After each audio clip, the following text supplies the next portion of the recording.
છે। સુરતના સરથાણા વિસ્તારના પાર્વતીનગરમાંથી પ્રતિબંધિત ચાઇનીઝ તુક્કલ ઝડપાયા છે। સરથાણા પોલીસે બાતમીના આધારે 250 નંગ જેટલા ચાઇનીઝ તુક્કલ ઝડપી પાડ્યા હતા। આમ ઉત્તરાયણ પર્વ નિમિત્તે પ્રતિબંધિત વસ્તુ વહેંચતા લોકો પર પોલીસ દ્વારા લાલાંખ કરવામાં આવી રહી છે। પોલીસે તુક્કલ વહેંચતા જય ચાંચડ અને પર્વ દેવાણીની ધરપકડ કરી છે। પોલીસે બંને પાસેથી 12,500ની કિંમતના 250 નંગ ચાઇનીઝ તુક્કલ કબજે કર્યા હતા। ઉત્તરાયણને લઈને પોલીસ એલર્ટ થઈ ગઈ છે। પ્રતિબંધિત ચાઇનીઝ દોરી અને તુક્કલના વેચાણ અંગે સરપ્રાઇઝ ચેકિંગ હાથ ધર્યું હતું।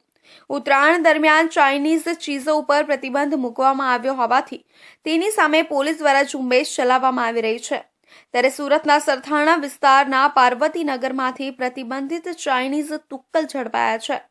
સરથાણા પોલીસે બાતમીના આધારે 250 નંગ જેટલા ચાઇનીઝ તુક્કલ ઝડપી પાડ્યા હતા। આમ ઉત્તરાયણ પર્વ નિમિત્તે પ્રતિબંધિત વસ્તુ વહેંચતા લોકો પર પોલીસ દ્વારા લાલાંખ કરવામાં આવી રહી છે। પોલીસે તુક્કલ વહેંચતા જય ચાંચડ અને પર્વ દેવાણીની ધરપકડ કરી છે।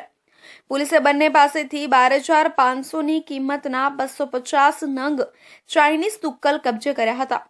પોલીસે કમિશનરની સૂચના મુજબ સુરત પોલીસે ચાઇનીઝ તુક્કલના વેચાણ સામે ખાસ ઝુંબેશ શરૂ કરી છે। આ જ ઝુંબેશમાં સરથાણા પોલીસે બાતમીના આધારે જય અલ્પેશભાઈ ચાંચડ અને પર્વ હરેશભાઈ દેવાણી નામના 2 શખ્સોને 250 નંગ ચાઇનીઝ તુક્કલ સાથે ઝડપી પાડ્યા છે।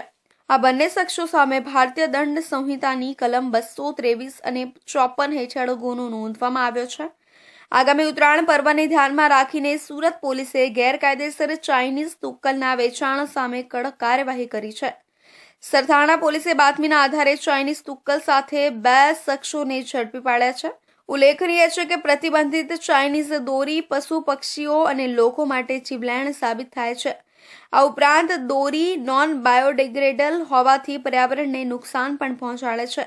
ત્યારે ચાઇનીઝ દોરી પર પ્રતિબંધ હોવા છતાં દોરી આવે છે ક્યાંથી તે એક મોટો સવાલ ઊભો થઈ રહ્યો છે। આ સાથે જ ચાઇનીઝ તુક્કલ પણ વહેંચવા પર પ્રતિબંધ છે, છતાં પણ તે ક્યાંથી આવે છે તે પણ એક મોટો પ્રશ્ન છે। સુરતના કતારગામ વિસ્તારમાં